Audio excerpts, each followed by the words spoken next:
Salve, salve galera, sejam bem-vindos a mais uma aula aqui no canal Biologia Legal. Hoje vamos dar início a uma série de aulas onde estaremos abordando os 5 reinos de seres vivos. Nessa primeira aula estaremos abordando o reino Monera, que é o primeiro reino aí de seres vivos, né? O reino de seres mais simples, o reino das bactérias, cianobactérias e também das arqueobactérias, e depois iremos tratar os outros reinos.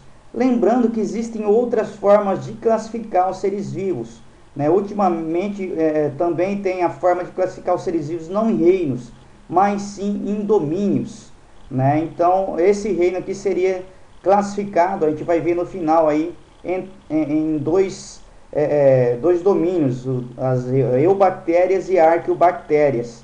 Porém, nessa série de aulas, estaremos abordando como é mais cobrado aí no Enem, nos vestibulares, e também é tratado aí nos livros didáticos. Classificação em 5 reinos: reino Monera, reino Protista, reino Fungi, reino Plantae e reino Animalia.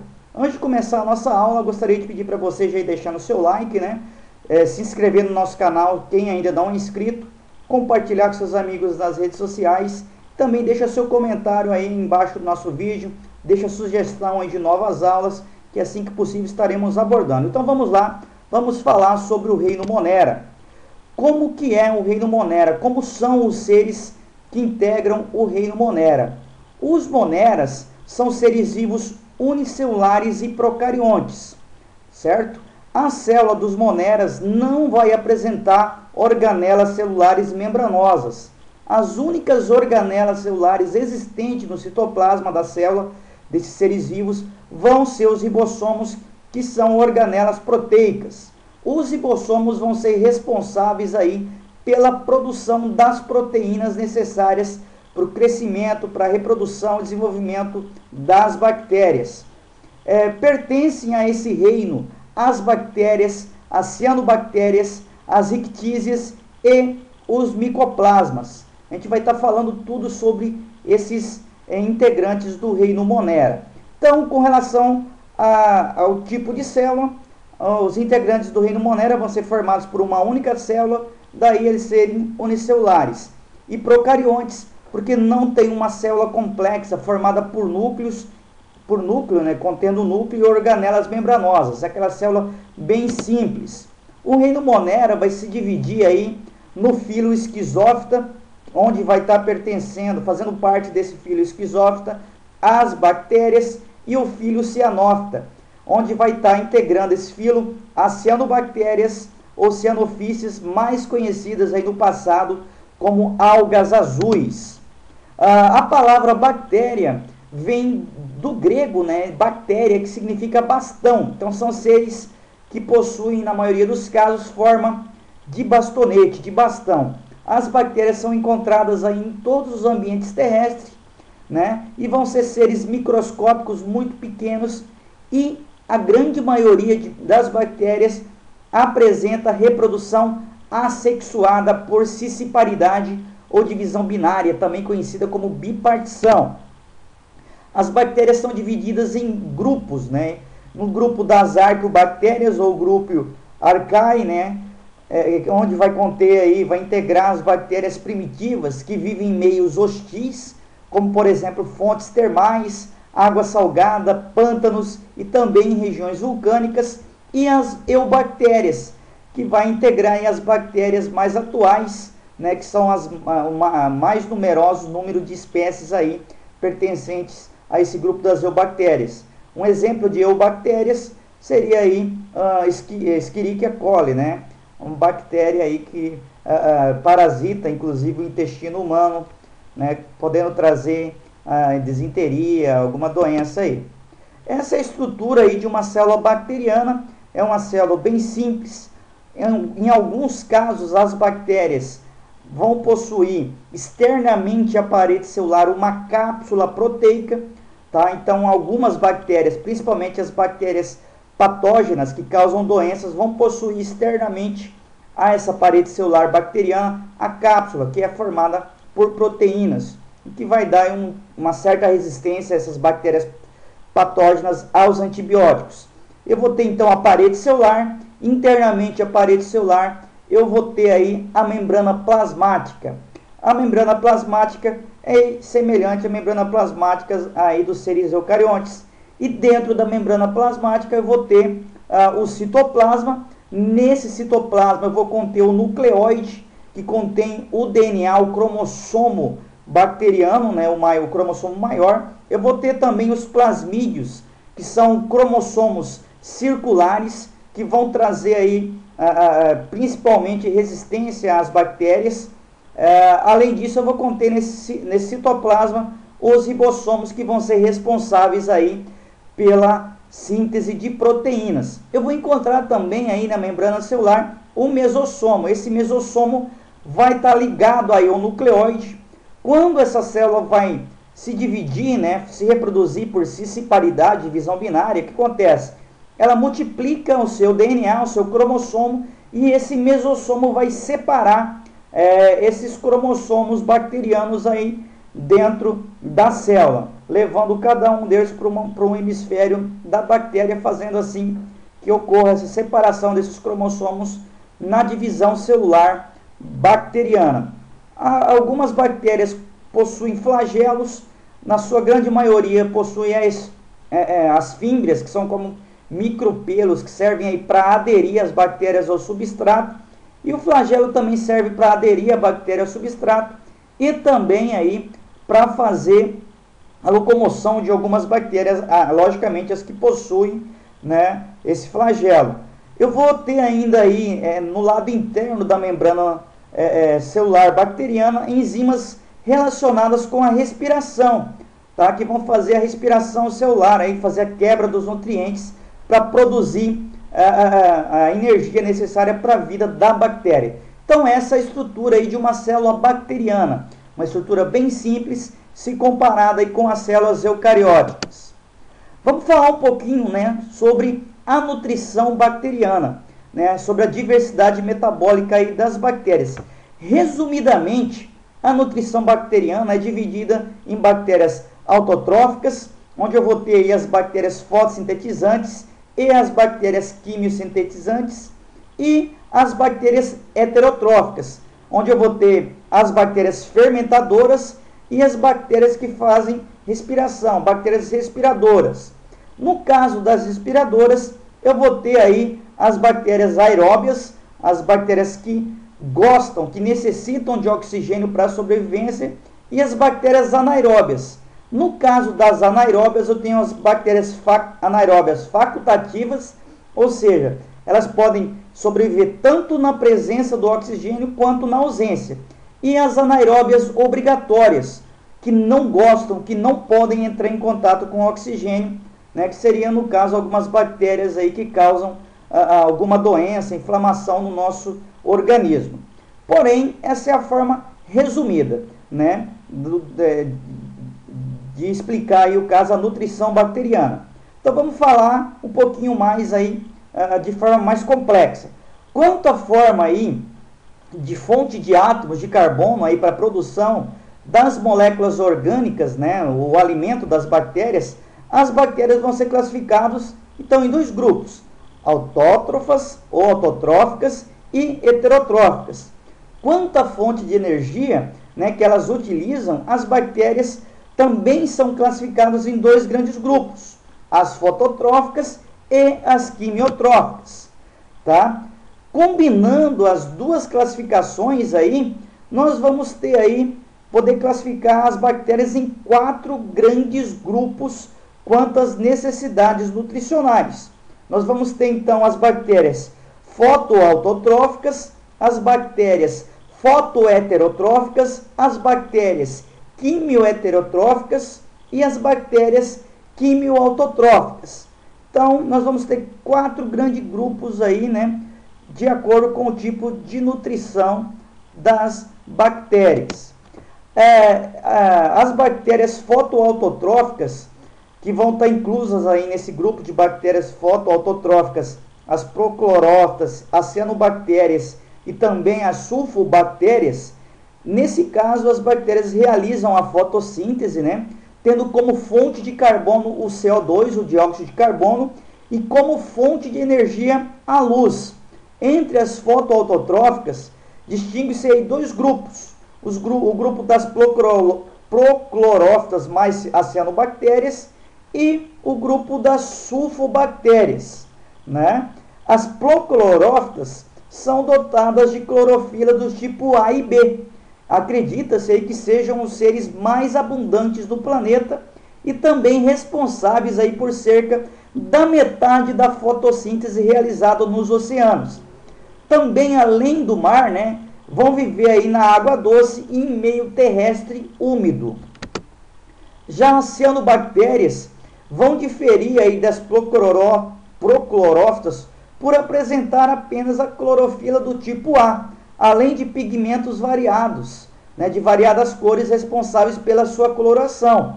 Elas têm forma variada entre as espécies aí. Algumas espécies cianobactérias apresentam células isoladas ou agrupadas ou em filamentos lineares. Tem um papel aí na fixação do nitrogênio, né, no ambiente, né, como por exemplo aí na formação dos compostos orgânicos nitrogenados. Vamos falar agora, continuando falando, né, agora sobre a importância ecológica das cianobactérias. As cianobactérias têm importância ecológica por serem capazes aí de colonizar ambientes inóspitos, né, que dificultam a sobrevivência de seres vivos, como superfícies rochosas, água e solo pobre em nutrientes. Algumas espécies formam associações mutualísticas, né, onde os dois seres vão se beneficiar, formando aí o que nós chamamos de líquens, né, que é a associação de fungos e bactérias e algumas algas também. A eficiência aí na fixação de nitrogênio pelas cianobactérias é tanta aí que em plantações de arroz, né, onde há essas plantas, é desnecessário aí usar fertilizantes nitrogenados, porque as cianobactérias vão estar associadas à raiz, né, fazendo aí a fixação do nitrogênio na forma dos nitratos e nitritos, aí, deixando disponível para as plantas aí no solo. A coloração das cianobactérias pode ser explicada, né, através da presença de pigmentos, aí, como a clorofila A, que é verde, os carotenoides, que são amarelo alaranjado, a ficocianina, que é azul, e a ficoeretrina, que é vermelha. Né? Todos esses pigmentos vão atuar aí na captação da luz para a fotossíntese realizada pelas cianobactérias. Vamos falar agora sobre as bactérias conhecidas como sulfobactérias. Essas bactérias realizam um tipo de fotossíntese em que a substância doadora de hidrogênio não vai ser a água, mas sim compostos de enxofre, como o gás sulfídrico, né? A maioria aí vai viver em locais pobres em oxigênio, como fundo de lagos e lagoas, e vão ser anaeróbias obrigatórias, tá? Então, as sulfobactérias são anaeróbias obrigatórias, ou seja, não podem ficar na presença de oxigênio e vão retirar, né, a sua fonte de hidrogênio vai ser aí compostos de enxofre, como o gás sulfídrico, H2S. Agora vamos falar sobre as fotoheterotróficas. As bactérias fotoheterotróficas são bactérias que, mesmo utilizando luz, não conseguem aí converter o gás carbônico em molécula orgânica, né, em alimento. Então elas utilizam compostos orgânicos do meio externo, como álcoois e ácidos graxos, aí, gorduras, glicerídeos, que são os açúcares, entre outros compostos, como fonte de carbono para alimentar-se. Essas bactérias são anaeróbias. Exemplo aí também as bactérias não sulfurosas verdes e as púrpuras, tá? Que também aí vão ser anaeróbias, não vão poder viver em contato com o oxigênio. As quimiotróficas são as bactérias que utilizam a oxidação de compostos inorgânicos como fonte de energia para a obtenção de seu alimento, a partir do gás carbônico CO2 e de átomos de hidrogênio. Elas vindos aí de substâncias diversas, né? As substâncias que se formam aí das reações químicas vão ser utilizadas pelas bactérias no seu metabolismo, né, e para sua sobrevivência. Exemplo aí, as bactérias que vivem no solo, como as do gênero, né, Bagiatoa, né, também do gênero Thiobacterius e Nitrosomonas e Nitrobacter, né, que são aí importantes aí para, no caso das plantações, que vão estar também fazendo a fixação aí de carbono e de hidrogênio no solo, disponibilizando esse nitrogênio, né, para as plantas fazerem a fotossíntese, seu metabolismo. Vamos falar um pouquinho agora sobre as quimioheterotróficas. A maioria aí das espécies de bactérias quimioheterotróficas apresentam nutrição quimioheterotróficas. O que quer dizer isso? Isto quer dizer que a fonte de energia e a de átomos de carbono são moléculas orgânicas que a bactéria ingere como alimento. Nesse grupo vamos encontrar as bactérias saprofágicas, né? As bactérias decompositoras, e também as bactérias parasitas, bactérias que causam doenças aos seres vivos. Então, esse é o grupo aí das bactérias quimioheterotróficas. Vamos falar um pouquinho da importância, né, das bactérias quimioheterotróficas. As saprofágicas vão obter o seu alimento da matéria em decomposição. Desse modo, elas vão ajudar o ambiente a se livrar da matéria morta. Sem essas bactérias saprofágicas, toda a matéria que morresse, folhas, tronco de árvores, frutos, animais, não seriam decompostos, ficariam aí formando camadas e camadas de detritos de matéria morta. Então, as bactérias saprofágicas quebram as moléculas que formam o corpo desses seres que morreram, liberando aí a água, os sais minerais e os gases para o ambiente, reintroduzindo eles aí na fotossíntese, permitindo que as plantas façam novamente, utilizem esses materiais aí na fotossíntese. Já as parasitas, né, vão obter o seu alimento a partir de tecidos corporais de seres vivos, causando as doenças. Daí a importância, né, do caso dessas bactérias. Então, elas têm importância médica porque vão causar doenças. Também, né, a maioria utiliza aí a oxidação de moléculas de glicídios como fonte de energia, realizando aí dois processos importantes. A respiração celular e a fermentação, sendo muito importantes aí na indústria alimentícia, né, e na reciclagem do enxofre e do nitrogênio na natureza. Então, essas bactérias são importantes também na produção aí de álcool, né, na fermentação de alimentos, na produção aí de bebidas alcoólicas, entre outras. Vamos falar um pouquinho das formas das bactérias. De acordo com a forma que as bactérias apresentam, as bactérias vão ser classificadas em 4 grupos. Nos espirilos, que tem a forma em espiral, as bactérias chamadas de coco têm a forma arredondada, as bactérias chamadas de vibrião têm a forma de vírgula, e o bacilo, que vai ter aí uma forma de bastão ou de bastonete. Então aqui eu tenho bactérias, cocos agrupados formados de hipococos, aqui embaixo cocos desagrupados formando o que nós chamamos de cocos. Nesse caso aqui em cima eu tenho streptococcus, e embaixo um agrupamento de bactérias arredondadas formando uma espécie de cacho de uva conhecida como Staphylococcus.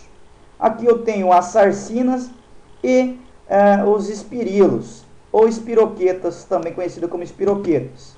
Aqui eu tenho um vibrião, né, um exemplo de vibrião, o Vibrio cholerae, que causa a cólera, e aqui o Mycobacterium tuberculosis, que é uma bactéria em forma de bastonete, né, que vai causar aí a tuberculose. E aqui o Streptobacilo, que é uma corda formada por bacilos, né, que se agrupam formando o que nós chamamos de streptobacilos. Com relação à parede celular, eu vou classificar a bactéria em bactéria gram positiva e em gram negativa. Essa classificação vem em homenagem a esse cientista chamado Hans Christian Joachim Gram. Foi ele que desenvolveu esse método de classificar as bactérias.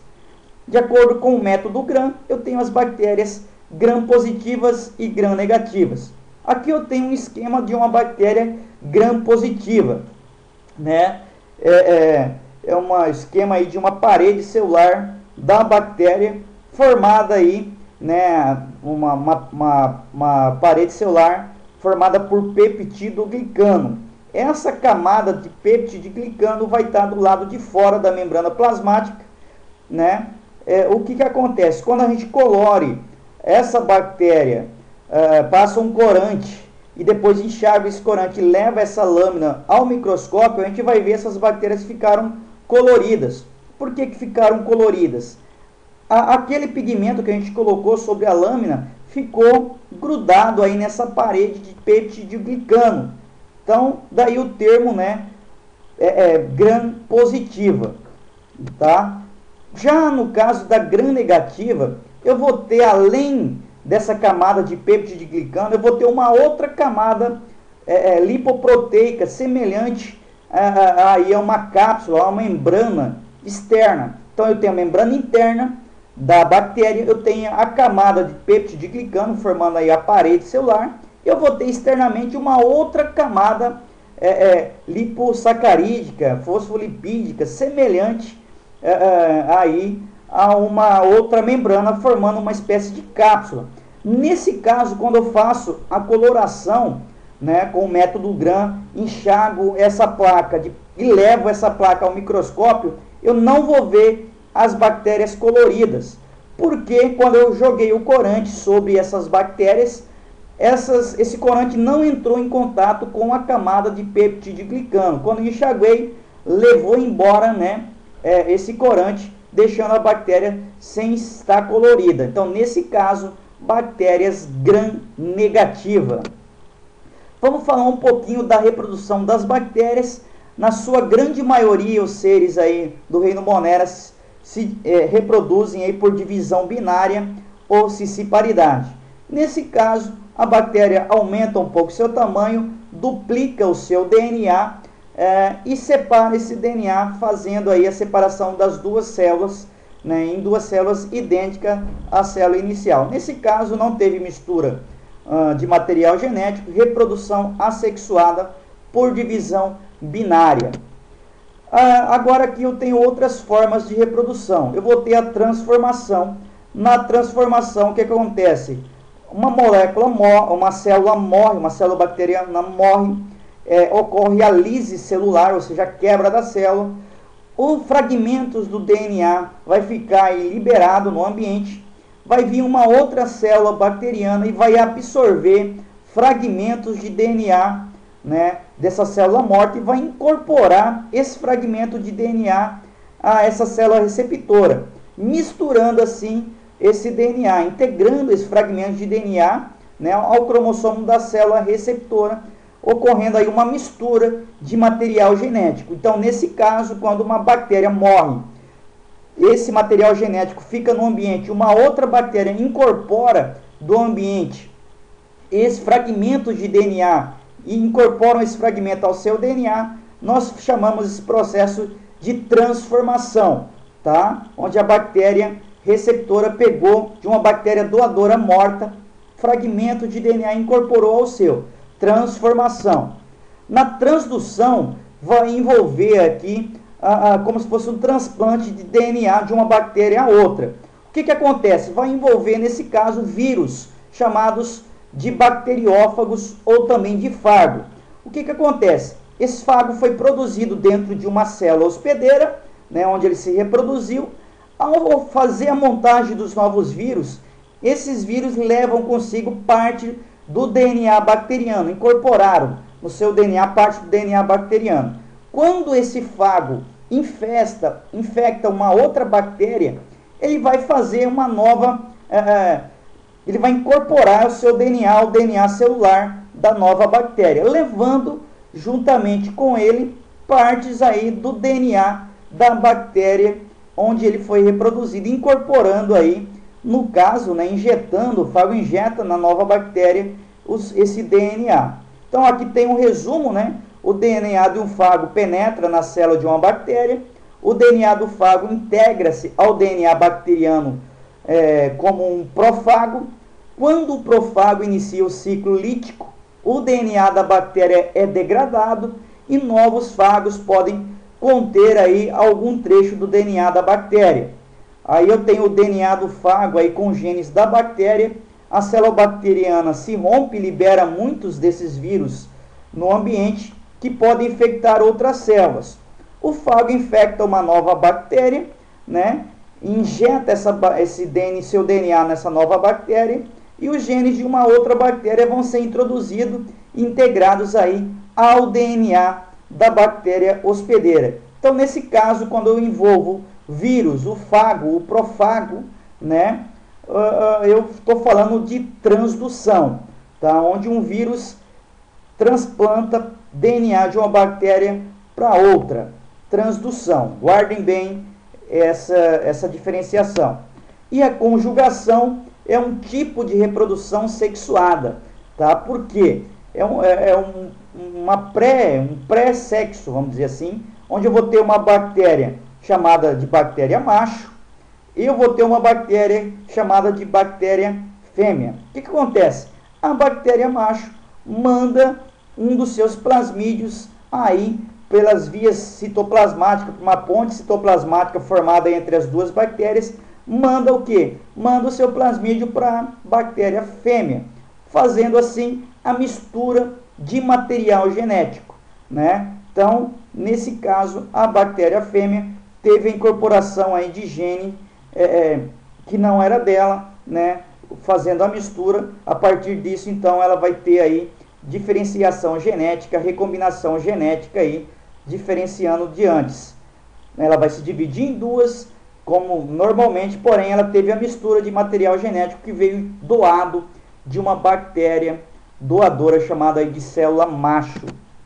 Vamos falar um pouquinho sobre o filo cianófita, né? Essa aqui é a estrutura básica de uma bactéria cianófita, também conhecida como cianobactérias ou cianofícies. Qual a característica dessas bactérias? Essas bactérias são bactérias fotossintetizantes. Elas vão se diferenciar das outras bactérias por possuírem no interior do seu citoplasma membrana fotossintética, uma membrana que contém pigmentos esses que vão absorver a energia luminosa da luz, fazendo assim a fotossíntese. Essas bactérias são bem parecidas aí com os cloroplastos que estão aí nas nossas algas e nas plantas. Tem uma aparência, uma semelhança aí. Inclusive, alguns cientistas dizem que esses cloroplastos surgiram aí pela simbiose entre bactérias desse gênero, desse tipo de cianofitas, né, cianofícies, no passado, que foram fagocitadas aí pelos seres eucariontes, que não se alimentaram dessas bactérias. Essas bactérias passaram a viver junto com elas, foram sendo passados de geração em geração até serem incorporadas aí à sua maquinária. É uma das teorias aí para o surgimento dos cloroplastos, tá? Quem quiser se aprofundar mais, procure aí alguns artigos, livros e revistas que falem sobre esse assunto. Então, essa é a estrutura aí de uma alga cianobactéria, de uma cianobactéria ou cianofícia. Antigamente conhecidas também como algas azuis, não são algas, são na verdade bactérias fotossintetizantes. Aqui a imagem, né, de algumas bactérias fotossintetizantes. Elas têm a pigmentação verde também, assim como as algas. Diferença é que elas não têm núcleo verdadeiro e nem organelas membranosas, né, a não ser essas membranas aí fotossintetizantes. Vamos continuar falando do filo cianófita. As cianofícias, né, são então autótrofas e vão fazer a fotossíntese. No processo ela vai usar 6 moléculas de CO2, de dióxido de carbono, 12 moléculas de água, mais a energia luminosa, e vai produzir moléculas aí de glicose e de oxigênio, né? A reprodução das cianofícias né, na sua grande maioria, elas se reproduzem de forma assexuada, também por bipartição, divisão binária ou também conhecido como cisparidade. As colônias filamentosas aí, de bactérias podem reproduzir-se assexuadamente por um processo chamado de hormogonia, né, onde pequenos fragmentos aí dessa colônia de bactérias, aqui coloquei de algas, tá, mas é de bactérias, pequenos fragmentos dessas bactérias se separam formando novos filamentos coloniais, né. Em condições desfavoráveis, as cianofícias formam o que nós chamamos de acinetos, que são semelhantes a esporos das bactérias. Esses esporos ficam inativos, né? Quando encontram um ambiente favorável, água, temperatura adequada, elas voltam a se dividir, a ter metabolismo e a se multiplicar. Vamos falar aí dos últimos integrantes, né, do reino Monera, que seria aí os micoplasmas e as rictísias. A diferença principal aí entre as bactérias e os micoplasmas é que as bactérias possuem uma parede celular sólida, né, e por esse motivo, né, uma forma definida, o que facilita aí a sua identificação microscópica, ao passo que os micoplasmas possuem apenas uma membrana flexível, o que, né, se junta ao seu tamanho, que é bem pequeno, vai dificultar a sua identificação, mesmo quando observados aí ao microscópio eletrônico. As rictísias são parasitas aí de artrópodes como piolhos, pulgas e carrapatos.